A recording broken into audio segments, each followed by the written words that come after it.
ಬಾಬು ಅವ್ರು ಅಂತ ಮಂದಿ ಎಷ್ಟು ಜನ ಈಗ ನೀವು ಯಾರಿಗೆ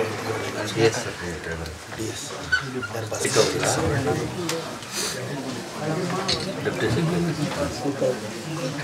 ಬಾಬು ಯಾರು ಕಾರ್ಗೆ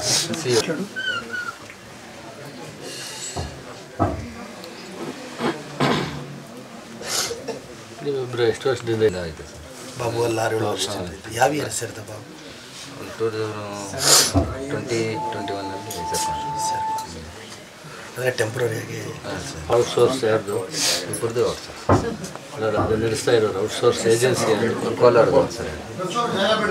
ಇದರಿಂದ ಅವರು ಚೀಫ್ ಅಕೌಂಟ್ ಆಫೀಸರ್ ಹತ್ರ ಇದ್ದಾರೆ, ಅವ್ರ ಹತ್ರನೇ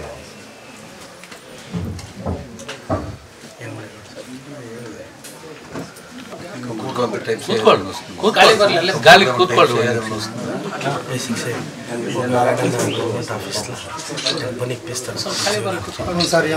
ಕೊಂಟೆ ವಿಧಾನಸೌಧದಲ್ಲೇ ಮಗು ಈಗ ಆ ಮಗು PUC ಓದಿದೆ.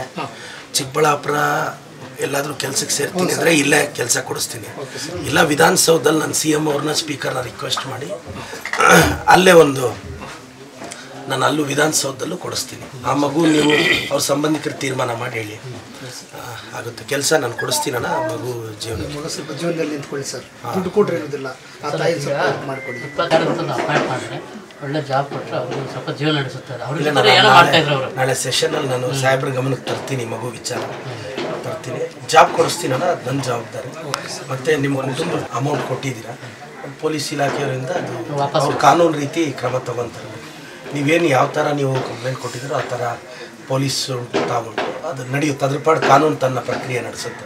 ಬಟ್ ನಿಮ್ಮ ಕುಟುಂಬದ ಜೊತೆ ಸ್ಥಳೀಯ ಶಾಸಕನಾಗಿ ನಮ್ಮ ಹುಡುಗ ಅವನು ಆಶಯಗಳಿಂದ ನಾನು MLA ಆಗಿದ್ದೀನಿ. ಒಂದು ದಲಿತ ಸಮುದಾಯದ ಹುಡುಗ ತೀರ್ಕೊಂಡಿದ್ದಾನೆ. ಆ ಹುಡುಗನಿಗೆ ನ್ಯಾಯ ಸಿಗಬೇಕು. ಆ ಹುಡುಗನಿಗೆ ನ್ಯಾಯ ಕೊಡಿಸೋ ಪ್ರಯತ್ನ ನಾನು ಪಡ್ತೀನಿ. ನಾನು ನಿಮ್ಮ ಕುಟುಂಬದ ಜೊತೆ ಆ ಮಗು ಕೆಲಸ ಕೊಡಿಸೋದು ನನ್ನ ಜವಾಬ್ದಾರಿ.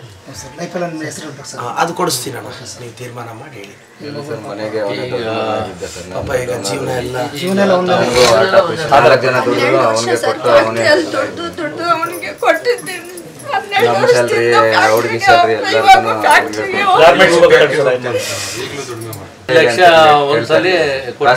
ಮಾತ್ರ ಕೇಳ್ತಾ ಇದ್ದ. ಸರ್ ಅವ್ರ ಯಜಮಾನರು ಆಕ್ಸಿಡೆಂಟಲ್ಲಿ ಡೆತ್ ಆಗಿದ್ರು, ಕ್ಲೈಮ್ಸ್ ಬಂದಿತ್ತು, ಅಮೌಂಟ್ ಎಲ್ಲ ಕಡೆ ಕೊಟ್ಬಿಟ್ಟಿದ್ದಾರೆ.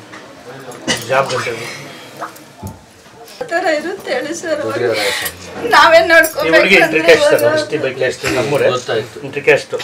ಅವರು ಮನೆಗೆ ಕರ್ಕೊಳ್ಳಲ್ಲ. ಈಗ ಮನೆ ಇಲ್ಲೂ ದಾರಿ ಇಲ್ಲ, ತಾವೇ ಈಗ ನಿಮಗೆ ನಿಮ್ಮ ಕುಟುಂಬದ ಜೊತೆ MLA ಅವರು ಇರ್ತಾರೆ. ಆ ಹುಡುಗಿಗೆ ಈಗ ಚಿಕ್ಕಬಳ್ಳಾಪುರದಲ್ಲಿ ಮನೆ ಮಾಡಿರೋದ್ರಿಂದ ಸರ್ ಚಿಕ್ಕಬಳ್ಳಾಪುರದಲ್ಲಿ ಇಮಿಡಿಯೇಟ್ ಆಗಿ ತಾವು ಔಟ್ಸೋರ್ಸಲ್ಲಿ ನೇಟಿವ್ ಚಿಕ್ಕಬಳ್ಳಾಪುರಕ್ಕೆ ಕೊಟ್ಟಿದ್ದಾರೆ. ನಮ್ಮೂರು ಹೆಣ್ಮಗಳ ಬಟ್ ಇಲ್ಲೇ ಸೆಟ್ಲ್ ಆಗಿದ್ದಾರೆ.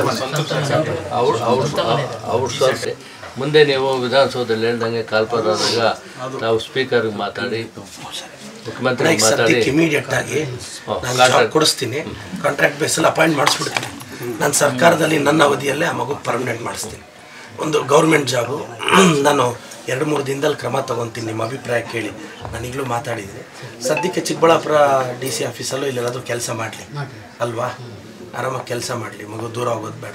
ನಂತರ ಆ ಮಗು ವಿಧಾನಸೌಧದಲ್ಲಿ ಕೆಲಸ ಮಾಡ್ತೀನಿ ಅಂದರೆ ನಾನು ಅಲ್ಲೇ ಪರ್ಮನೆಂಟ್ ಜಾಬ್ ಅಂದರೆ ಆ ಮಗು ಲೈಫ್ ಸೆಟ್ಲ್ ಆಗುತ್ತೆ. ಸರ್ ಅಟ್ರಾಸಿಟಿ ಸಫರರಿಗೆ ಜಾಗಿ ನಿಮಗೆ ತಲುಪೋಂಗೆ ಮಾಡ್ತೀನಿ, ಅದು ರಿಕವರ್ ಆಗಂಗೂ ಮಾಡ್ತೀನಿ.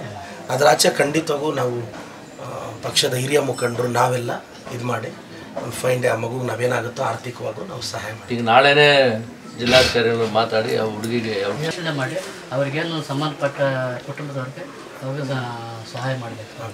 ಅವ್ರನ್ನ ತಾವು ಮಾತಾಡ್ಬೇಕು ಸರ್. ನನ್ನ ಜವಾಬ್ದಾರಿ ಅಣ್ಣ.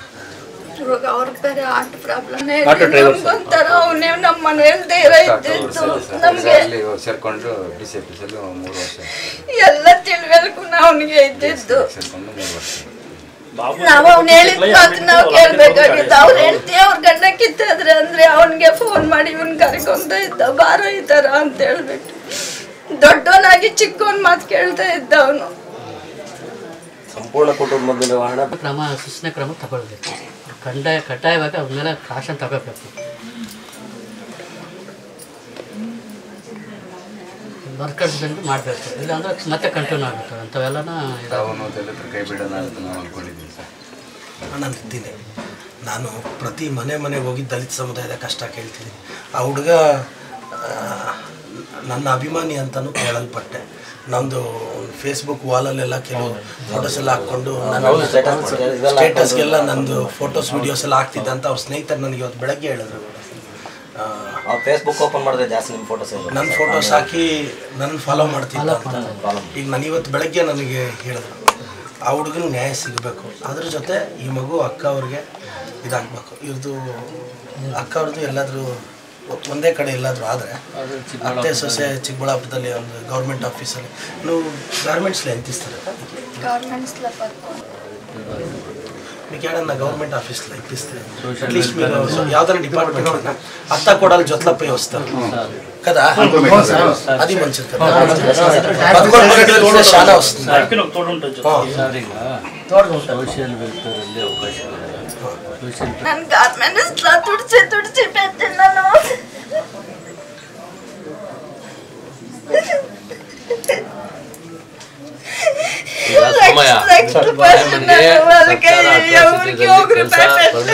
ಕೊಡೋರು ಸರ್ ಜಿಲ್ಲಾ ಕಚೇರಿಯಲ್ಲೋ ಇಲ್ಲ ಸೋಷಿಯಲ್ ವೆಲ್ಫೇರ್